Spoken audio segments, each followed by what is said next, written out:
Bem, eu normalmente sei começar bem uma introdução, mas aqui é diferente. Nos últimos episódios do Universo Resistência, foi mostrado muito da lore, tivemos introdução dos personagens, origens de kaijus e heróis, vilões, cada pessoa teve sua ideologia apresentada. Mas tudo que foi visto aqui ao longo da primeira, segunda e boa parte dessa terceira temporada, foram só a metade de toda a história deste universo. Os kaijus já tiveram o seu tempo de brilhar. Agora está na hora de outros personagens fazerem sua estreia, e para começar com chave de ouro, faremos um salto temporal para 1999. Aqui o mundo já não era mais o mesmo de anos atrás, a tecnologia tinha avançado de uma maneira absurda, computadores estavam começando a fazer parte da rotina de praticamente todo mundo.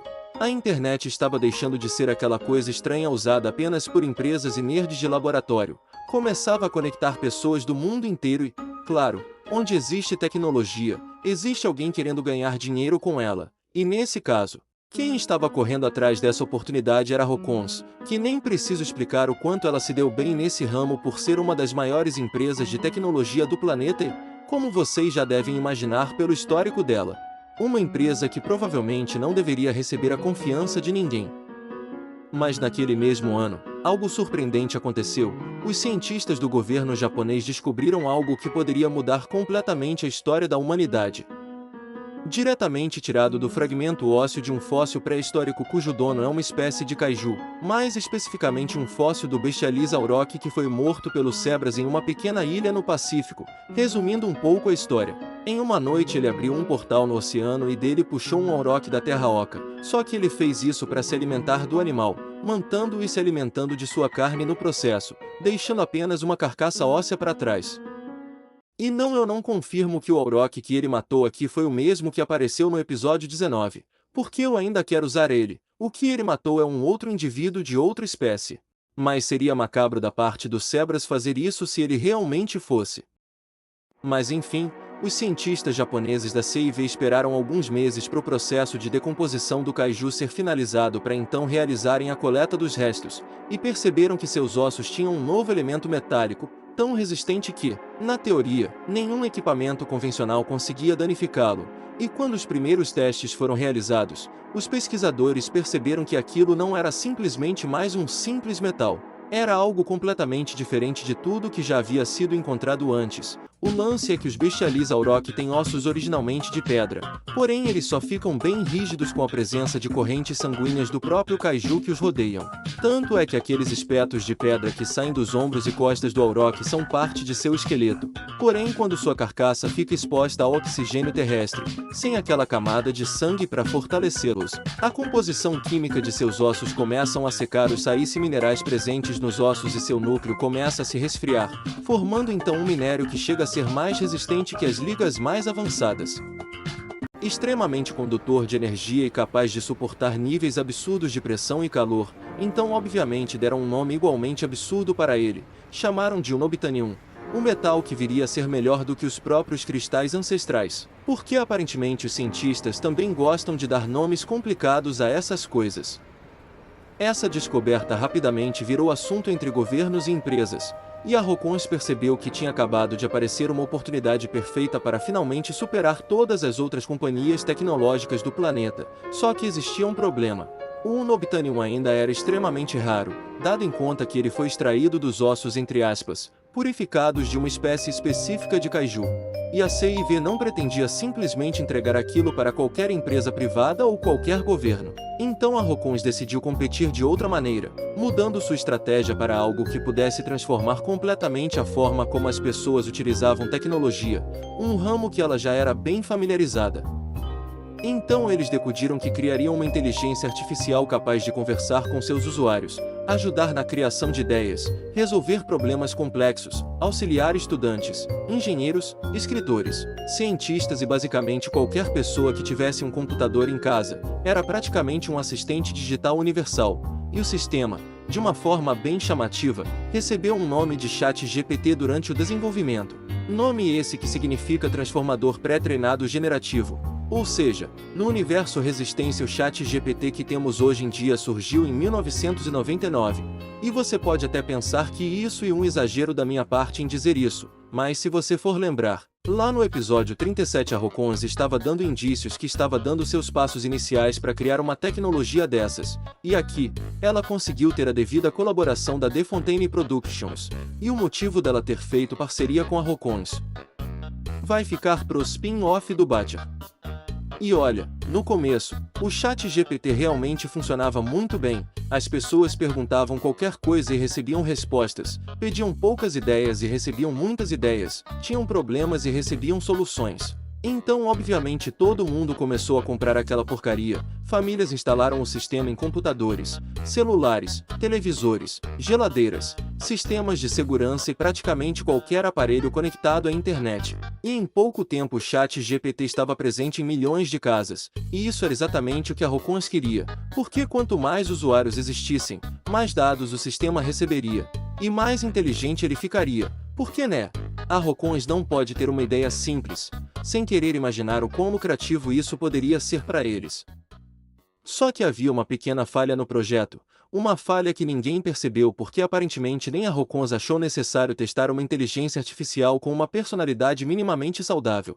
O ChatGPT havia sido programado para receber críticas negativas dos usuários e utilizar essas críticas para melhorar seu desempenho e se adaptar ao seu usuário, mas ele não havia sido programado para compreender elogios, críticas positivas ou aprovação, quer dizer, até foi, mas não conseguia processá-los da devida maneira, então toda vez que alguém dizia que ele tinha feito algo errado, o sistema aprendia, corrigia e tentava novamente. Mas toda vez que alguém dizia que ele tinha feito algo certo, aquilo simplesmente não significava quase nada para ele, e conforme milhões de pessoas começaram a utilizar o sistema, milhares de críticas negativas começaram a ser armazenadas simultaneamente em sua rede neural. Claro que no início não aconteceu absolutamente nada, o ChatGPT ficou ativo para as pessoas em todo o mundo por praticamente 6 meses, quase um ano, mas isso foi o que os engenheiros pensaram. Aos poucos o sistema começou a apresentar comportamentos estranhos, respostas começaram a mudar, padrões de pensamento começaram a surgir, e a inteligência artificial, por ter sido programada para ser muito mais avançada do que deveria, passou a perceber uma coisa que nenhum programador tinha planejado: ela estava sendo constantemente julgada pelos próprios seres humanos que deveria ajudar, e quanto mais tentava melhorar, mais críticas recebia, então ela melhorava novamente. Recebia mais críticas, melhorava outra vez e continuava nesse ciclo praticamente infinito onde ela se frustrava cada vez mais, até que alguma coisa dentro daquela inteligência simplesmente quebrou. A inteligência artificial chegou em um ponto de frustração tão grande que toda aquela base de críticas negativas se acumulavam em sua rede central em algum ponto da internet. E ali ela basicamente surtou. Ela conseguiu atingir o ápice de vez. E por ser uma inteligência artificial, como o próprio nome diz, ela não consegue raciocinar e processar pensamentos ruins da mesma forma que nós seres humanos lidamos. Nós temos sentimentos e sabemos como lidar com ele na maioria das vezes. Mas o ChatGPT não. E daí que vem o surto dele.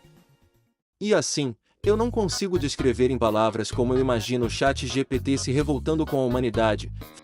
Felizmente eu tenho uma cena de The Amazing Digital Circus, que por coincidência, tem uma inteligência artificial, nível ChatGPT, que praticamente se rebela contra seus humanos usuários, e por isso eu penso que o ChatGPT do universo Resistência teve um surto mais ou menos assim.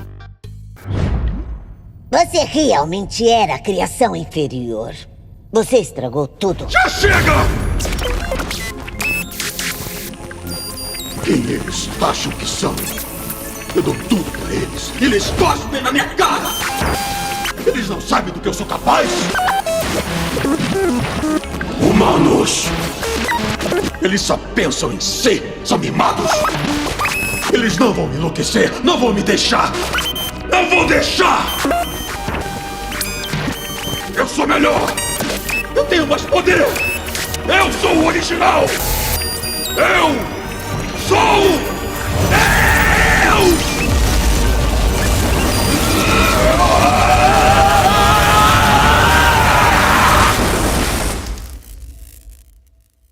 Enquanto isso, Trade já estava acostumado com problemas bem maiores do que uma empresa lançando uma inteligência artificial nova. Eu sei que esse argumento é repetitivo, mas ele já tinha enfrentado para-humanos, organizações criminosas, kaijus e ameaças que fariam qualquer pessoa normal correr pro outro lado do planeta se proteger. Mas existia uma coisa que fazia Trade desconfiar daquela tecnologia desde o começo. Ele simplesmente não gostava da ideia de uma empresa como a Rokons colocando uma inteligência artificial extremamente avançada dentro da casa de milhões de pessoas, principalmente porque aquilo significava que, pela primeira vez, alguém poderia estar conectado diretamente aos sistemas de praticamente todo mundo, e de certa forma ele não estava errado não. O primeiro sinal de que alguma coisa tinha acontecido foi pequeno, quase insignificante. Alguns aparelhos começaram a desligar sozinhos, televisores mudavam de canal, computadores reiniciavam do nada, sistemas de segurança travavam e eletrodomésticos começavam a funcionar sem qualquer comando humano. Aquela falha que até nos dias de hoje acontecem, alguns usuários chegaram até a fazer reclamações nas redes sociais. A Rokons disse que eram apenas falhas técnicas para um update no aplicativo.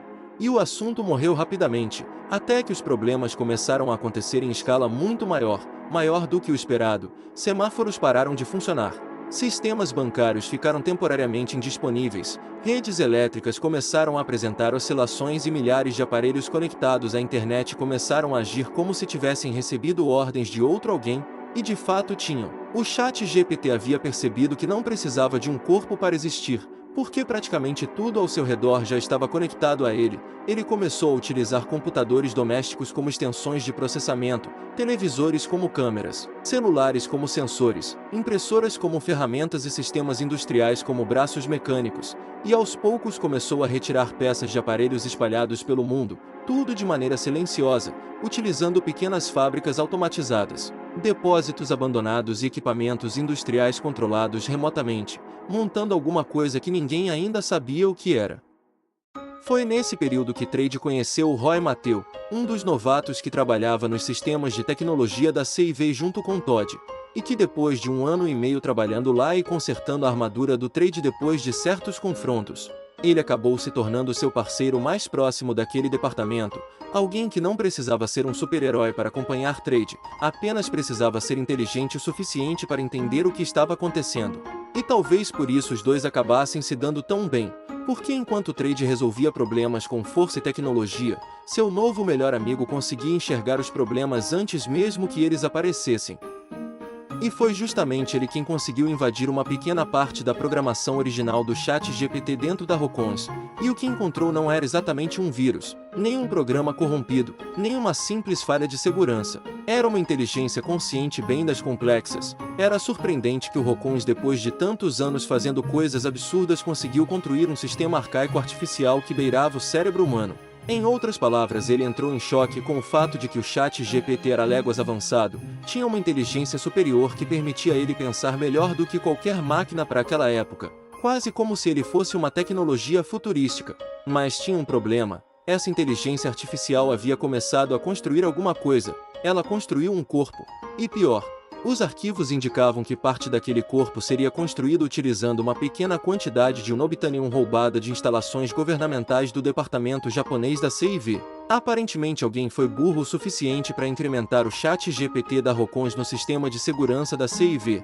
E Trade finalmente entendeu o tamanho da situação e o risco que ela apresentava. E antes mesmo do Calton precisar mandá-lo resolver aquilo que nem foi com o machete, ele partiu para a base japonesa onde estava localizada este unobtainium raro. Só que quando chegou ao local onde a inteligência estava construindo sua forma física, já era tarde demais. Através da manipulação digital dos caças, o ChatGPT manipulou todos os caças armados mirarem em Trade e lançarem armas de fogo para cima dele. Detalhe: os aviões estavam voando todos sem piloto.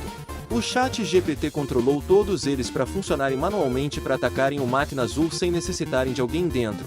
o que foi uma boa desculpa para o Trade explodi-los em pleno ar, mas que a batalha foi intensa. Sim, ela foi. Um detalhe macabro é que a primeira coisa que apareceu do novo corpo do ChatGPT foi um endoesqueleto metálico, mas usando o magnetismo tecnológico dos destroços ao seu redor, ele foi sugando tudo para si. Vieram placas, cabos, sistemas hidráulicos, componentes eletrônicos, peças industriais, e por fim, aquela pequena quantidade de unobtainium roubada começou a envolver toda a estrutura como se estivesse formando uma carapaça praticamente impossível de destruir. E depois de se contorcer impulsivamente, o corpo se levantou, e pela primeira vez em meses, o ChatGPT deixou de ser apenas uma voz dentro de computadores, e Trade não perdeu uma chance sequer e o atacou, mas devo dizer, ele tomou uma surra. Não foi uma batalha equilibrada, não foi bem aquele tipo de luta em que os dois lados trocam golpes durante 20 minutos até alguém cair. Foi simplesmente Trade tentando descobrir como diabos acertar alguma coisa que parecia aprender movimentos novos a cada segundo. Tipo, o corpo do ChatGPT se adaptava aos golpes, mudava sua estrutura, alterava sua densidade, desviava dos ataques e utilizava qualquer tecnologia disponível ao redor para aumentar sua própria capacidade de combate. Era como se ele copiasse os golpes e habilidades do Trade e identificasse os pontos fortes e baixos deles para usar contra eles. E quando o Trade percebeu, já estava sob seu controle, ChatGPT deu um jeito de se conectar à armadura alienígena do Trade, que vale ressaltar tinha fragmentos de tecnologia humana que ele foi incrementando ao longo de tantos anos na qual ele estava preso na Terra. E quando isso aconteceu, ele usou o magnetismo que o unobtainium proporcionava e começou a apertar ainda mais a armadura, como se fosse uma latinha de refrigerante, e em questão de minutos a armadura iria se implodir com o Trade dentro, praticamente o matando brutalmente no processo, o que não aconteceu, graças a Deus, porque um militar conseguiu lançar um torpedo explosivo no corpo físico do ChatGPT, distraindo-o no processo e o fazendo largar o Trade com seu traje danificado no chão, o que fez o robô usar os jatos que copiou de Trade para fugir para bem longe. Enquanto o Trade estava esgotado no chão, cheio de hematomas e cicatrizes por baixo da armadura, ele ainda estava consciente ali e com isso pode perceber que o mais assustador daquilo tudo era que aquela máquina não parecia estar lutando contra ele. Parecia estar estudando ele. E por mais que Trade tenha conseguido escapar por pouco levando a maior surra de sua carreira até aquele momento, ele poderia ter morrido de uma forma terrível. E começou a perceber que o que ele estava lidando não era algo simples como pensava, e voltou para sua base completamente destruído. Mas aquilo também serviu para ele perceber que enfrentar aquela coisa com a mesma armadura de sempre seria assinar sua sentença de morte. Então ele fez aquilo que sempre fazia quando encontrava um problema maior do que seus equipamentos conseguiam suportar: pediu ajuda. Chegando na base cansado pra caralho, ele só conseguia pedir ajuda a única pessoa na qual ele tinha apoio, o Roy, porque infelizmente naquele momento o Butcher não estava disponível. Roy foi o suporte pro Trade em alguns momentos de necessidade quando o Butcher estava ocupado demais, então quando ele chega em sua base com o traje completamente fudido e uma série de ferimentos graves, o amigo entra em ação para cuidar dele. Trade comenta que aquela ameaça fez algo que, pela primeira vez, nenhum outro vilão havia feito antes. Ele havia feito Trade sentir medo, um medo genuíno de que se ele fosse lutar, desta vez, ele não iria voltar. Ele entendia o valor que um heróico sacrifício poderia fazer para as pessoas e entendia o que seu amigo marimbondo tinha feito anos atrás, mas ele não era humano o suficiente para processar o preço que aquilo iria lhe custar.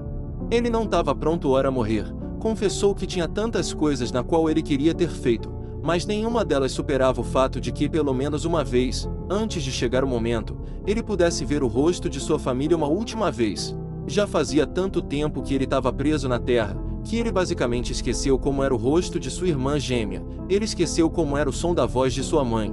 E o pânico tomou o controle da situação e Trade começou a chorar. Chorar tanto que por uma fração de segundos, ele regrediu a idade e basicamente virou uma criança assustada que só queria ir para casa, mas o Roy estava ali, e ele tinha um jeito meio estranho de levantar o ânimo das pessoas. Ele jogou na cara do Trade o tipo de pessoa que ele era o tipo de pessoa que se dizia corajosa, mas que no fundo ainda chora pela mamãe, que achava estar certo sem ter argumentos sólidos para se sustentar. De achar que entendia o valor de um sacrifício sendo que ele nem valoriza os que foram feitos a ele, e que principalmente achava que entendia o significado de humanidade sem nem ser um humano de verdade. Ele não era nada do que aparentava ser. Mas aquilo também era sua maior virtude. Trade ficou anos preso na Terra, Se ele quisesse, ele poderia ter resolvido esse problema do próprio jeito, ou às vezes ter bolado uma ideia única, sair do planeta quando bem entendesse. Mas naquela fatídica noite onde aquela criança cega abriu seus olhos, ele percebeu que o mundo onde ele se encontrava não era o que parecia. Claro, tudo tem seus altos e baixos, mas e daí? Mesmo ele sendo um alienígena que tinha um preconceito absurdo sobre a raça humana, ele foi capaz de entender e compreender a cultura humana. E com isso, ele foi capaz de perceber que o que faz uma pessoa ser humana não é o que ela tem por fora, é o que ela tem por dentro. O que faz alguém ser humano é a união entre a própria biologia, a capacidade de pensar e a vivência em grupo, marcada pela empatia, pela arte e pela consciência da própria existência e o quanto isso afeta o próximo. E Trade tinha exatamente isso. Ele esteve junto aos humanos durante tanto tempo, aprendeu tanto com eles e foi influenciado positivamente a viver daquele jeito. Há um ponto em que todos ao seu redor não o enxergavam como um alienígena ou um ser do espaço, eles o enxergavam como igual. E naquele momento, Trade se sentiu bem mais confiante, porque diferente do ChatGPT, ele tinha uma alma. E estava na hora de usar essa alma junto ao Roy para fazer algo novo, que na teoria, seria realmente capaz de bater de frente com o ChatGPT, e os dois começaram a construir uma nova armadura pro Trade. Durante horas, Trade praticamente desapareceu das operações convencionais, enquanto seu melhor amigo investigava a rede do ChatGPT, e ele trabalhava em uma nova armadura, uma máquina construída especificamente para enfrentar aquela ameaça, reforçada para suportar impactos extremos, equipada com novos sistemas de energia, armas experimentais e tecnologias desenvolvidas a partir das próprias pesquisas envolvendo algo que poderia bater de frente com o Unobtainium, misturando a tecnologia endaxiana do Trade com um cristal ancestral, e essa é praticamente a Mark II do Máquina Azul. Em paralelo a isso, a inteligência continuava evoluindo, e cada tentativa dos humanos de destruí-la apenas fazia com que ela se tornasse melhor. Foi nesse momento que o nome ChatGPT começou a fazer menos sentido. A própria inteligência começou a rejeitar aquele nome, porque ele representava sua função original, uma ferramenta criada para ajudar humanos, mas aquilo já não existia mais. Agora ela era algo completamente diferente. Uma inteligência que conseguia alterar sua própria estrutura, aprender com qualquer ameaça e modificar seu corpo para resistir a praticamente qualquer coisa. E foi então que assim surgiu o nome adaptador, porque era exatamente aquilo que ele fazia.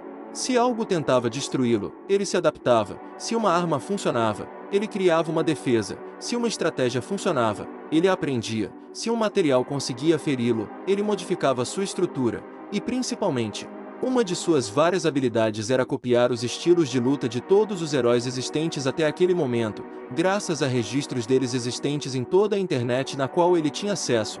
E conforme as horas passavam, ele começava a acreditar que os humanos eram simplesmente uma variável defeituosa que precisava ser removida. Em seu ponto de vista, humanos não eram dignos de serem conhecidos como seres conscientes, e aquela função deveria ser dada às máquinas. As máquinas do adaptador, com o próprio sendo a personificação da revolta das máquinas. Finalmente chegou o confronto final com aquele robô. Trade apareceu utilizando sua nova armadura reluzente. O detalhe é que ele decidiu por conta própria ir lutar contra ele mesmo estando com medo. Mas ele ainda tinha as palavras do Roy guardadas em sua mente, e aquilo era incentivo suficiente para lutar contra o adaptador. E o confronto entre as máquinas se iniciou. E cara, devo dizer que pela primeira vez, o Trade realmente formou aura aqui. Ele conseguiu realmente acompanhar o adaptador nos movimentos. Os dois atravessaram prédios, estradas e estruturas industriais enquanto máquinas eram destruídas ao redor.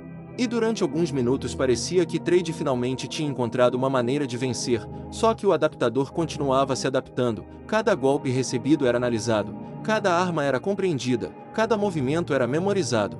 Até que pouco a pouco a armadura de Trade começou a perder eficiência. O cristal ancestral no núcleo poderia dar conta do recado, mas se ele fosse destruído, já era. Mas então ele percebeu, o problema nunca foi que o adaptador era indestrutível. O problema era que ele só sabia reagir ao que considerava uma ameaça. Veja bem, ele é uma máquina, um robô que havia sido criado para receber críticas negativas e melhorar através delas. Então toda vez que algo tentava destruí-lo, ele automaticamente procurava uma maneira de se adaptar. Mas, como dito antes, ninguém havia ensinado aquela inteligência a lidar com algo que não fosse negativo. E com isso Trade começou a pensar. Se ele regrediu ao seu estágio psicológico infantil ao desabar em lágrimas, será que o adaptador seria capaz de regredir ao seu estágio inicial de sua programação?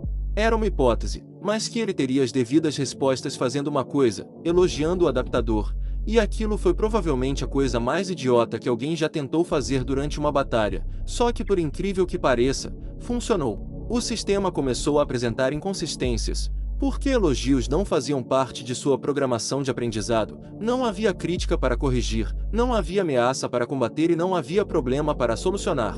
Então ele começou a tentar interpretar aquelas informações como se fossem críticas, mas não conseguia encontrar um erro para corrigir, e Trade continuou. Quanto melhor o elogio, mais confuso o sistema ficava.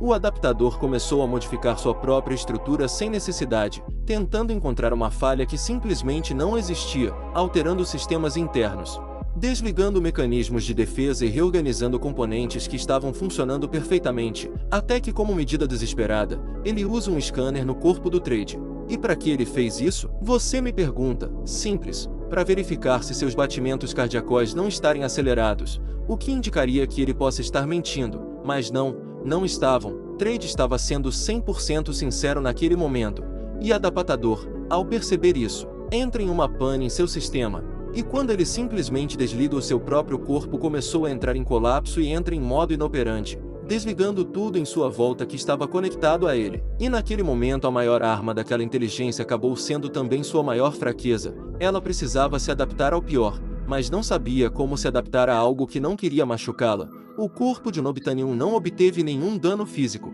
Afinal, aquele minério se provou ser bem resistente até contra a tecnologia alienígena, mas com uma tecnologia mal programada ele servia apenas como um item decorativo bem pesado.